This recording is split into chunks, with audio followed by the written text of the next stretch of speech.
Don't just sit on your hands and go, well, I hope God sends someone. It's pray about it, and that answer may also be you. Yeah.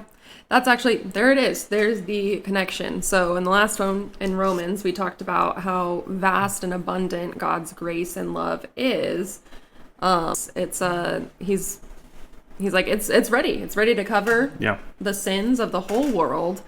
I need you to like go and do something about that. Like, not in a works way, but in a, not like sitting on the couch and be like, okay, I'm covered. We're good. I'm good, so I'm good. And it's like, no, you're good. And so now you want the rest of everyone to be good and to be right with God through Jesus Christ.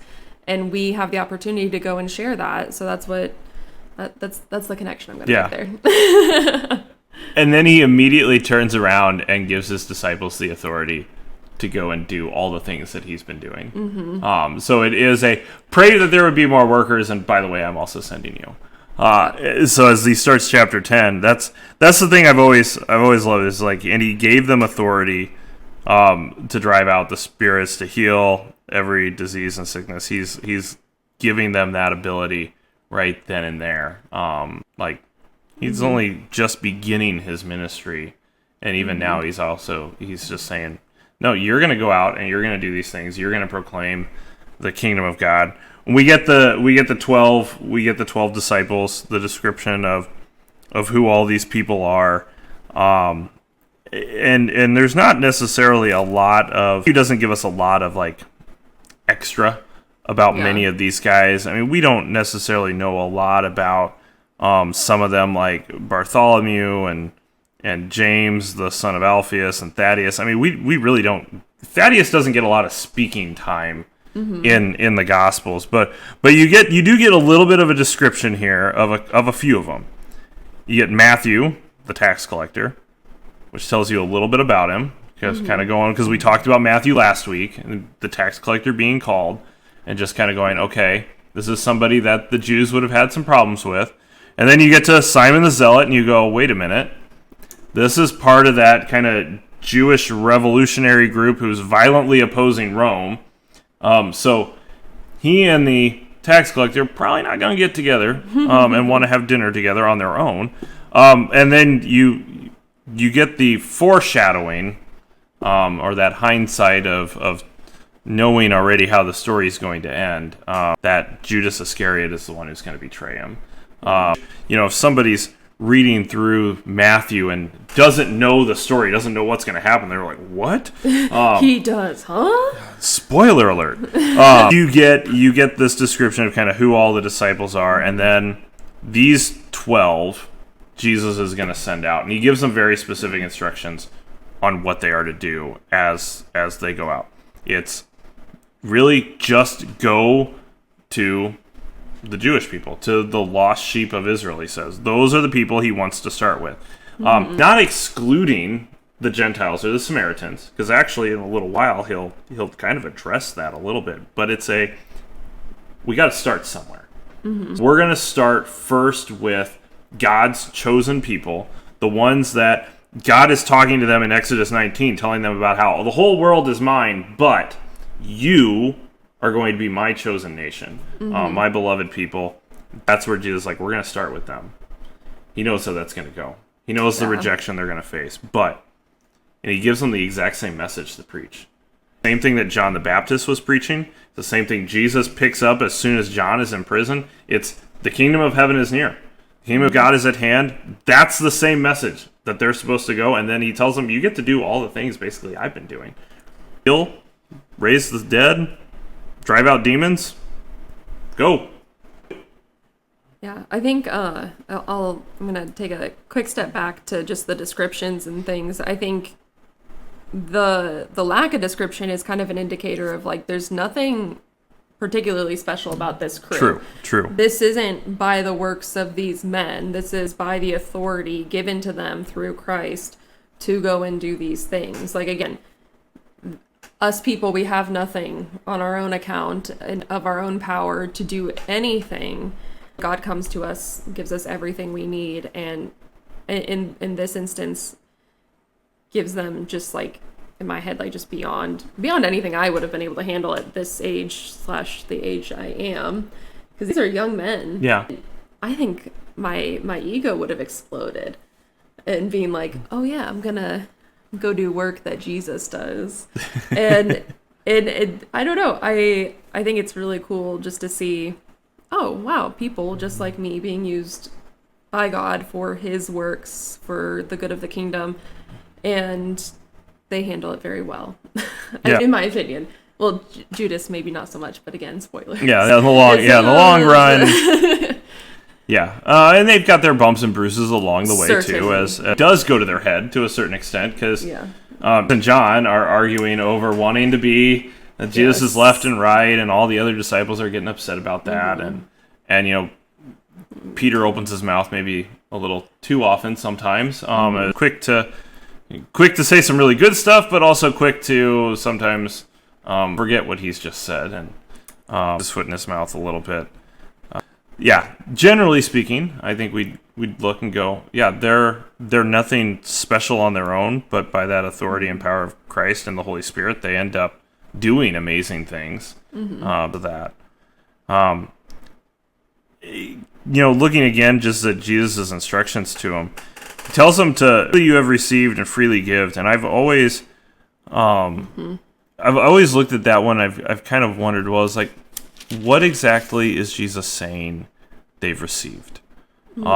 Is he talking about, you know, he's just given them authority to go and do all these things. So does it mean, you know, you've been freely given this authority, now go and do it? Don't just look at it as like, well, I've got the authority. It's like, maybe I'll help you out, maybe I won't. We'll see what I want to do. But no, I think a part of it is Jesus saying, you know, I've freely given you this authority to go do it. Now go do it, as well as kind of trying to give them this view of grace, as well, of kind of going, you've been given grace, you need to give that grace out as well. Part of that then is the don't take anything along with you. I think for most of us that would stress us out a lot. Don't take any money. Don't take any extra clothes. Just go. That's not how I plan on traveling most of the time. I don't even leave the house without a fully charged phone and my purse and my wallet and a plan. Okay, I'm not going anywhere without a plan. But yeah, he's like, no, you got to rely on other people. They're going to take care of you. Yeah. That's the point. And then for the next couple of verses, he's just kind of like, when you go somewhere, you're going to stay in someone else's house. And you're just going to stay in that one place until you leave. So it's don't go house hopping from one place to another, seeking the best possible or who's going to give you the most. You're going to find that one place where it's worthy. But if at the same time, if no one will hear your message, if no one will greet you or welcome you in, walk away. Don't waste your time, you know, kind of beating your head against a wall that's not going to move. And Jesus is kind of like, that's for the Father to take care of at a later date. And for those who reject the message, it's going to be worse for them than Sodom and Gomorrah. And we go, really? Worse than that? Like, that's not exactly a great destruction. Get worse than that. But telling him, you go out, be innocent, but also be mindful about what you're doing. Be careful, be on your guard about what's going on, because as he kind of wraps up that section, it's men are going to have problems with you. Yeah. You get arrested, you're going to be handed over. He even says it's not even going to just be the Jewish people that are going to be upset with you, because eventually you're going to get drug in front of kings and others. And that's where he then brings in the Gentiles. Once these things start happening, that's when you actually get to go to the Gentiles then. And I wonder at times if that's maybe forgotten a little bit by the apostles once we get into Acts, because you know, Peter and Paul kind of have this back and forth over who are we really supposed to be going to, and it takes some convincing from Peter. From Jesus to Peter to yes, we do need people going to the Gentiles too. It's not just the Jewish people anymore. And here it's almost like, I was kind of telling you this before. Yeah. You were going to have that opportunity. Yeah, Jesus is very clear. I'm even like thinking about this, and it's almost like a test run of what's to come for them and their journeys in life, and it's not just an exercise of relying on the people, but also an exercise of relying on God. And don't take anything with you. This is how it's going to go. Either they'll welcome you, you stay with that person, or they don't welcome you and you move on to the next. That'd be very scary. I don't leave the house without all my things. Yeah. All the stuff. I come into the office with like bags and bags of things for no reason every single day. And I can't even imagine going town to town not having a game plan. So, yeah, the trust that they would have to start giving over to the Lord more and more as the journey goes on. Because this is only chapter 10 of Matthew, and there's a lot more to come. That worrying then about too, like, what am I supposed to do? Like, yes, he's told me to preach and this, but like, when we get in trouble, whether we are actually doing something wrong or not, like, our brain tends to like go into panic mode, and we don't think clearly, and the words don't come out right. If you get pulled over by a cop and you're going, I wasn't speeding, I wasn't doing anything wrong, and you're flustered and just trying to figure out what's going on. Turns out you just got a headlight out or something, and they're letting you know, hey, your brake light isn't on, you need to go get it fixed. But at the same time, you're like, I didn't do anything, I swear, officer. Like, you don't know what to say. Sometimes we get flustered like that, but he's saying, don't worry about that, because when the time comes, the Spirit's going to give you the words you need. So you're going to get these much more impressive stages, essentially, to be on in front of kings. I mean, we think about Paul eventually getting to, talk with some very high up people in Rome, and through all that, it's not Paul being this great, elegant speaker. It's the Spirit speaking through him, giving him the words. Same with Peter, as he keeps getting run before the Sanhedrin. Like, they keep having the words they need. And it's not of their own. They sat down, they prepped the sermon, they had it all, squared away, perfect, they're ready to go, and they've practiced it.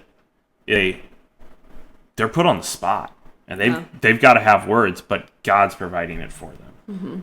What Jesus is encouraging them to, don't stress over what's going to happen. Don't try to pre-plan out all the conversations. Sometimes you just got to see where those conversations are going to go with people. And that's the way it is for us today too. Like, we have conversations with the youth, or with just other people on a hospital visit or something. You don't know where those conversations are going to go. And sometimes, especially with the youth, they can go anywhere. They can. You never know what's going to happen. You can, one second you're having a very goofy conversation, and then the next second, like, they are dialed in on something really serious, and you're like, how in the world did we get here? And now also, what how in the world am I going to get out? Yeah. Yeah. It's like, okay, whoa. It's like, okay, now we're into something really deep and serious. How do we leverage that to continue to have a really good conversation? But at the same time, knowing at any moment with a youth, it could very easily switch. And someone gets the giggles and it's over. Yeah, and it's like, the moment's gone.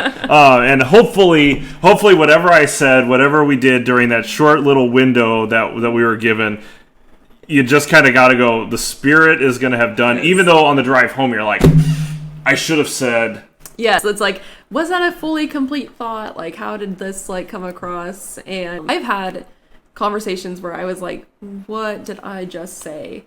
And, this doesn't happen always, but sometimes you get the opportunity to circle back with that person and they thank you for that conversation. You're like, oh, wow, I didn't think that went well. And come to find out, it was very meaningful, and God worked through even my blubbering of just like whatever.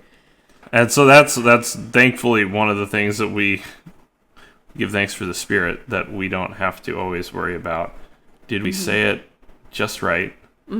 He'll work through the things that we do say, even when we maybe go, I could have said that better. Yeah. Do you think Peter ever had those moments? Jesus is telling him, "Get behind me, Satan." He's like, "I could have said something different there." I'm curious how those conversations may have gone. A little follow up, I would imagine. Going, oh yeah, the self-reflection. I'm sure there was moments for that. Yeah. There's our readings for this week as we continue into this season of Pentecost, and we just continue to grow in our faith.